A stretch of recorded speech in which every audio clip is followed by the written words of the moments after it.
مضاربے میں نقصان ہوگا تو یہ نقصان سب سے پہلے کہاں جائے گا،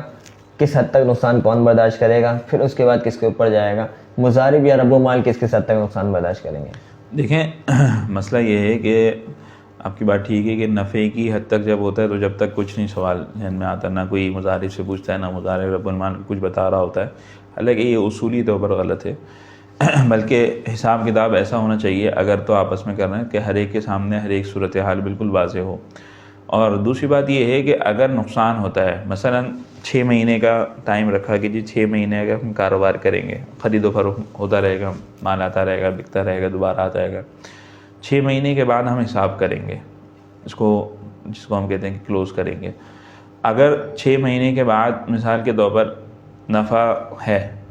تو ٹھیک ہے، وہ نفع اپنی شرط کے مطابق تقسیم کیا جا سکتا ہے۔ مثال کے طور پر ایسا ہوا کہ 6 مہینے کا ٹائم پیریڈ تھا، انہوں نے ہر مہینے اپنے اندازے سے کچھ رقم لے لی، مثلا 50,000 روپے دونوں نے ہر مہینے لیتے گئے۔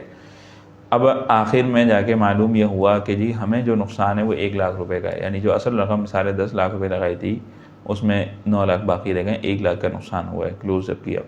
جبکہ پیچھے یہ لوگ جو نفع لے چکے ہیں، یعنی 3 لاکھ روپے نفع مضارب لے چکے ہیں، 3 لاکھ،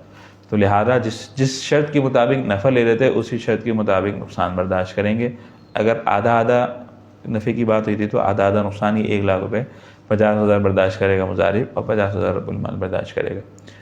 لیکن اگر مثال کے طور پر خدا نہ خواستہ ایسی کوئی صورت پیش آ جائے کہ نفع بالکل ہی ختم ہو جائے، مثلا نقصان اللہ نہ کرے 10 لاکھ روپے کا پورا ہو گیا، اللہ نہ کرے، اور پیچھے جو 6 لاکھ روپے جو انہوں نے نفع کے آپس میں تقسیم کیے ہوئے تھے 3 لاکھ، تو 6 لاکھ روپے کی تو ریکوری اس طرح ہو جائے گی کہ 3 لاکھ روپے مضارب برداشت کرے گا، 3 لاکھ روپے رب المال گویا کہ۔ اب مزید جو پیچھے 4 لاکھ روپے بچتے ہیں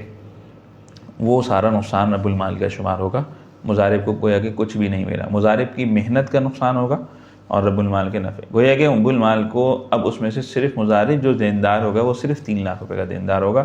7 لاکھ روپے میں سے 3 پورے اس کے نقصان میں چلے جائیں گے، اس طور پر کہ 3 لاکھ اس کو دیے جا چکے ہیں پہلے نفع کی صورت میں اور 4 لاکھ اس کے ہوئے نقصان ہو گیا،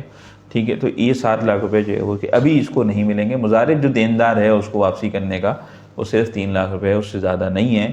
یہ، اور گویا مضارب کو 1 روپیہ بھی نفع کا نہیں ملا، اس کی محنت ضائع گئی اور رب المال کا سارا جو ہے وہ پیسہ جو تھا وہ ضائع ہو گیا، اور اس کو تقسیم کیا جائے، مطلب شرط کے مطابق یہاں پہ نقصان تقسیم نہیں ہوگا۔